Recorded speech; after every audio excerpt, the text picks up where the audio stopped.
Bismillahirrahmanirrahim. Assalamualaikum warahmatullahi wabarakatuh. Apa khabar semua anak-anak tahun 3? Harapan saya semua pada hari ini berada dalam keadaan sihat walafiat. Apa khabar ibadat solat kita? Bagus ke tak bagus? Cukup ke tak cukup? Solat 5 waktu wajib kita laksanakan, wajib kita tunaikan. Okey, faham ya anak-anak? Sebab apa? Solat tu adalah benda yang sangat penting dalam hidup.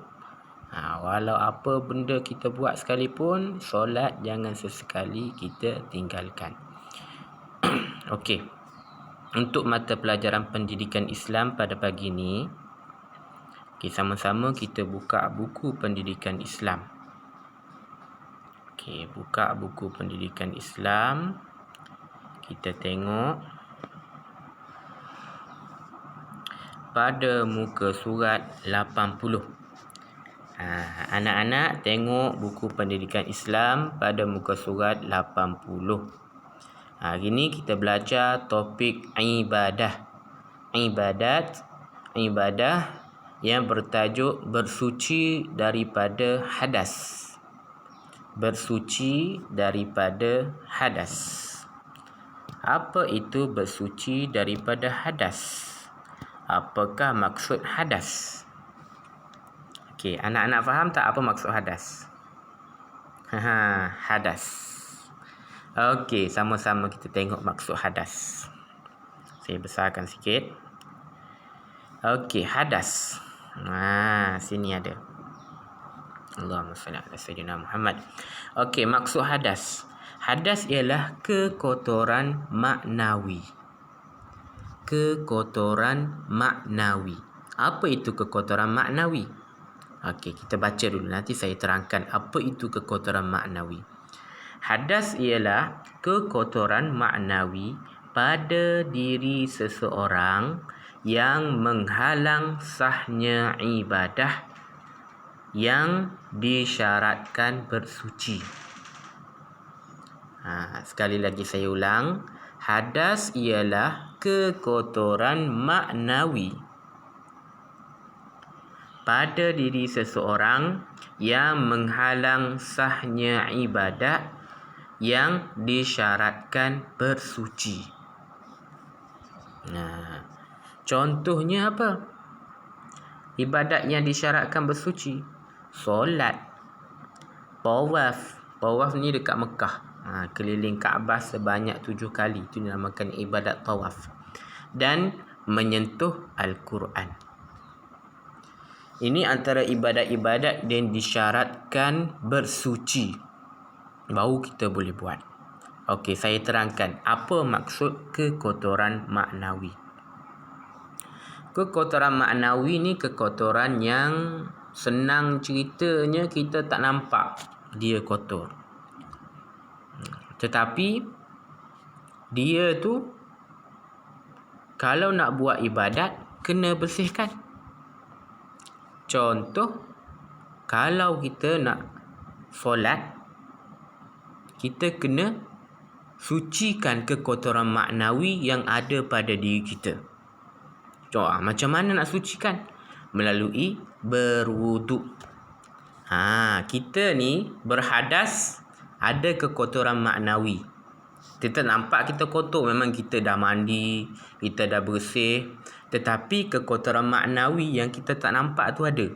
Jadi sebab itulah kalau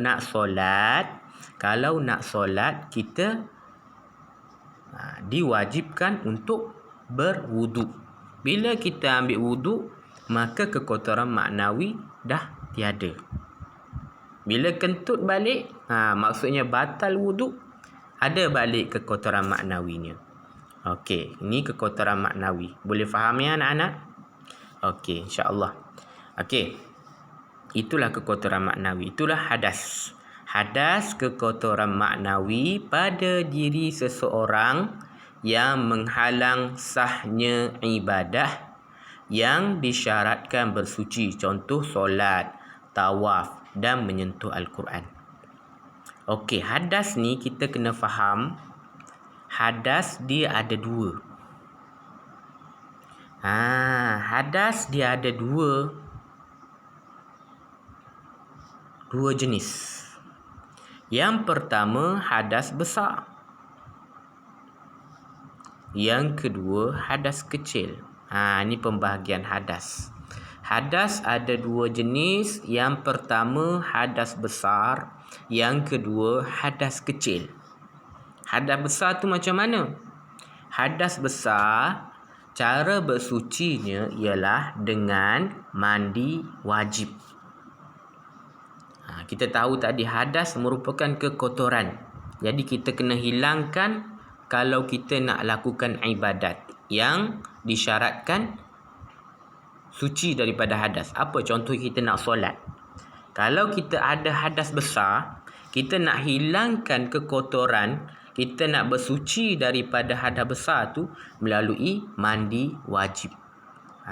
Kalau tak mandi wajib, maka kekotoran hadas besar tu tak hilang. Tu yang pertama. Yang kedua, hadas kecil. Hadas kecil. Hadas kecil, cara bersucinya adalah dengan wuduk. Kalau kita ada hadas kecil, kita nak menyucikannya, cukup dengan kita berwuduk, tak perlu mandi. Contoh nak solat. Solat ni ibadat yang disyaratkan suci daripada kekotoran maknawi tadi. Jadi nak solat, kita kena berwuduk. Inilah hadas kecil. Hadas kecil, cara bersuci adalah dengan berwuduk. Boleh faham ya anak-anak? InsyaAllah. Kita pergi pelan-pelan. Kalau faham yang ni, cuba kita tengok. Apa hukum bersuci ni? Islam ni satu agama yang mementingkan kebersihan. Innallaha yuhibbut tawwabin wa yuhibbul mutatahhirin. Ayat Quran. Sesungguhnya Allah ni suka kepada orang yang bertaubat, wa yuhibbul mutatahhirin, dan suka kepada orang yang bersih. Sebab itulah hukum bersuci daripada hadas ialah wajib.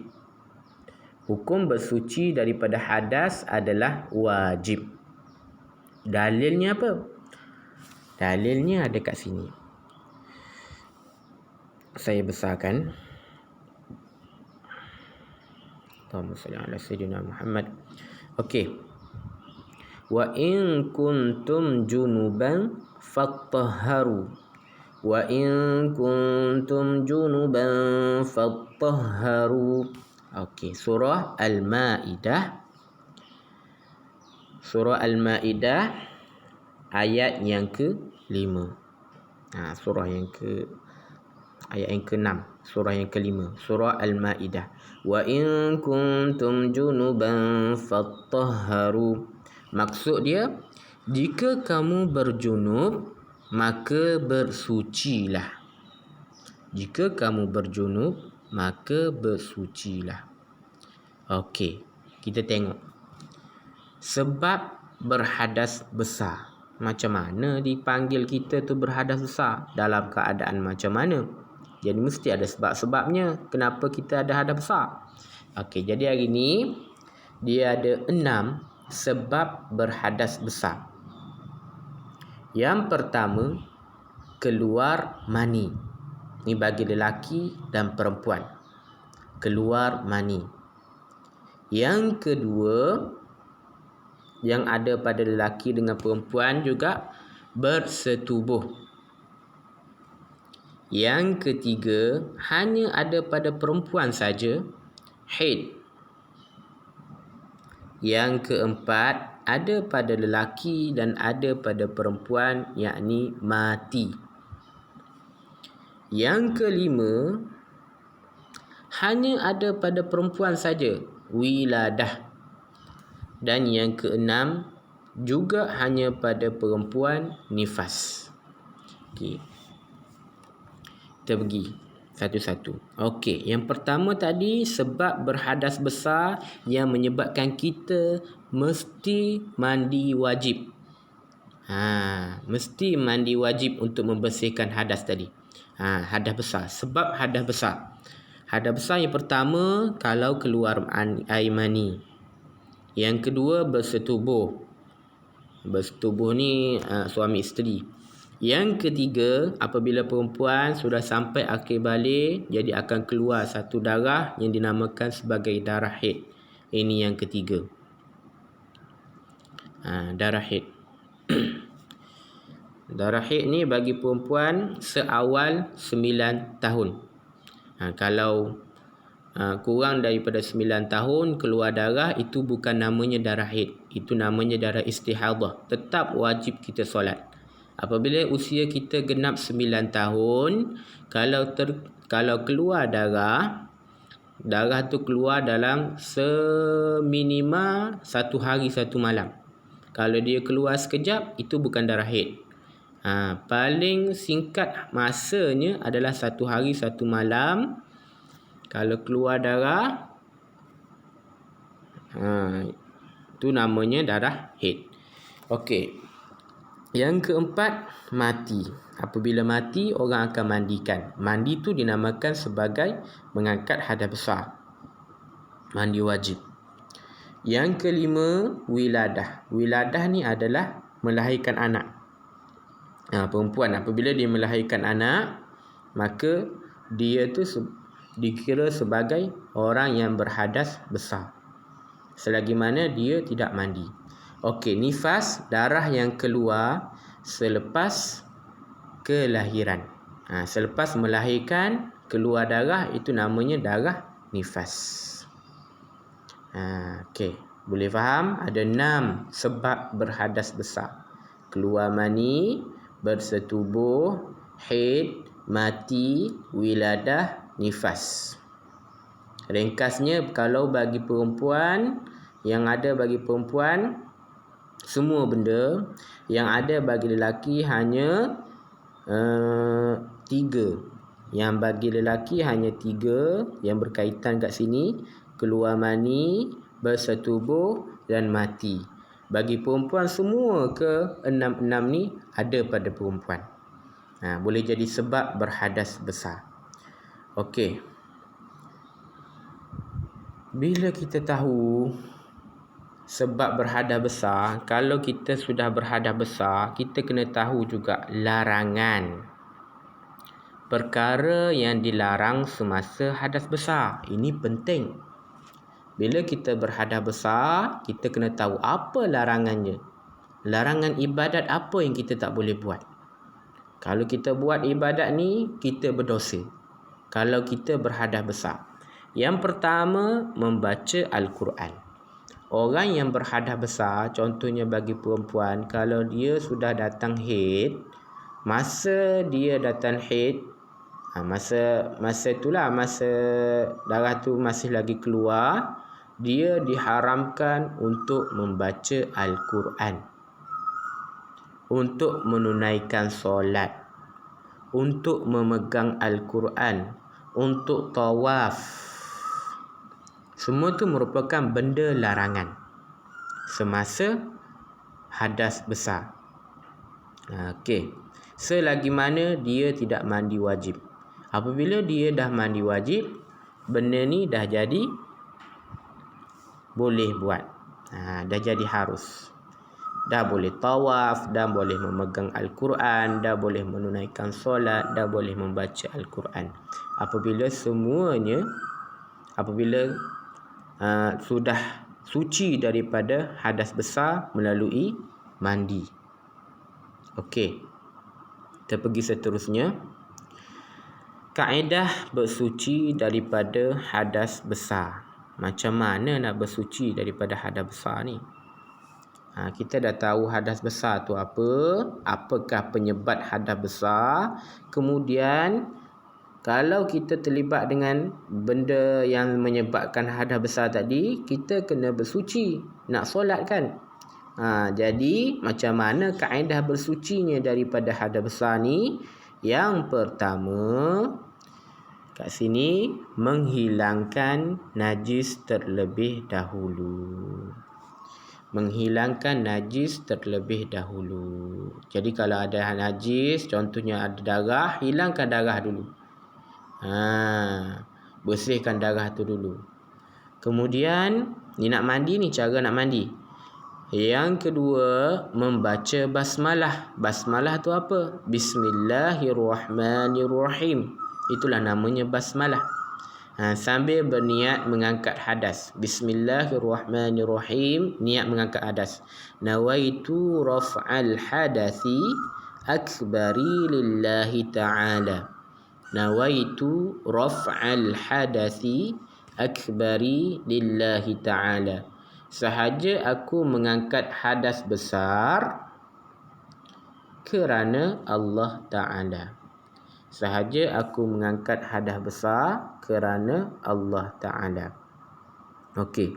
Bila dah baca basmalah, bismillahirrahmanirrahim, dah niat, kita pun membasuh tangan 3 kali. Macam ambil wuduk. Basuh tangan sebanyak 3 kali. Dah bersih tangan, membasuh kemaluan daripada kekotoran dan najis. Basuh kemaluan daripada kekotoran dan najis. Okey, yang kelima, mengambil wuduk. Bila dah basuh kemaluan tadi, kita pun ambil wuduk. Ambil wuduk. Selesai ambil wuduk, kita pun basuh keseluruhan rambut di kepala dan telinga. Basuh keseluruhan rambut di kepala dan kita basuh telinga. Okey. Yang ketujuh, menjirus air ke seluruh badan bermula di sebelah kanan. Jirus air ke seluruh badan. Kita bermula di sebelah kanan. Basuh dulu sebelah kanan, jirus air macam mandi biasa.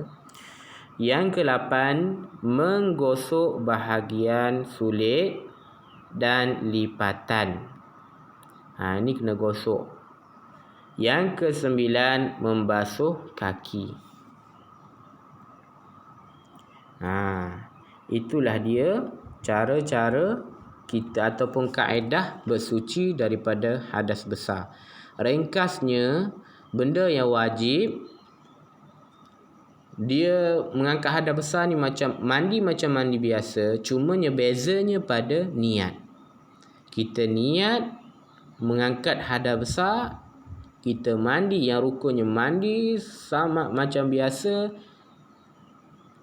meratakan seluruh anggota badan. Meratakan seluruh anggota badan daripada segala bulu-bulu, rambut, kita kena ratakan, sampaikan air. Itu syarat wajibnya. Okey. Dah kaedah bersuci daripada hadas. Kita tengok larangan semasa berhadas besar. Tadi kita dah sentuh sikit. Larangan semasa berhadas besar.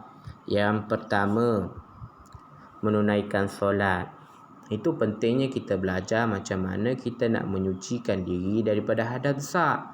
Sebab kita kan orang Islam, kita kena solat.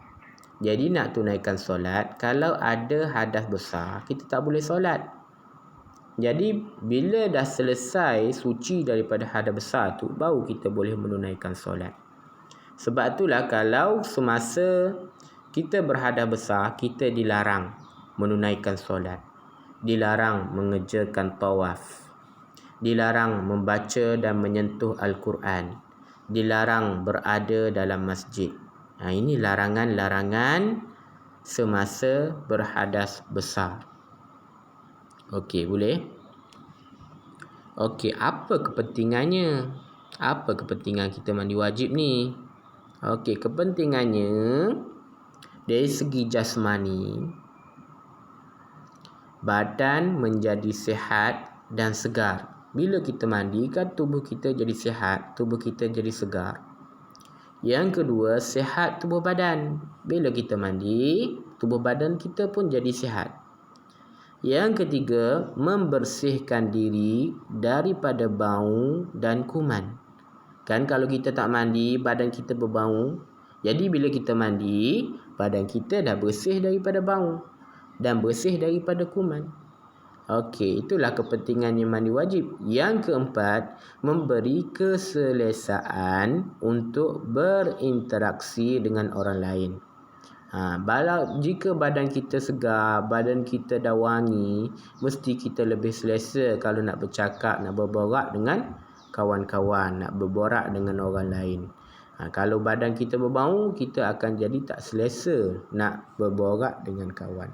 Itu dari segi jasmani. Kalau dari segi rohaninya, apa faedah dia? Apa kepentingannya mandi wajib?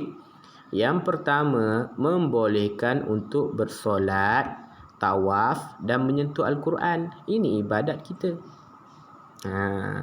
Bila kita dah mandi wajib, jadi dah boleh kita untuk menunaikan solat, untuk tawaf, untuk menyentuh Al-Quran, dah boleh beribadat. Yang kedua, amal ibadat diterima Allah.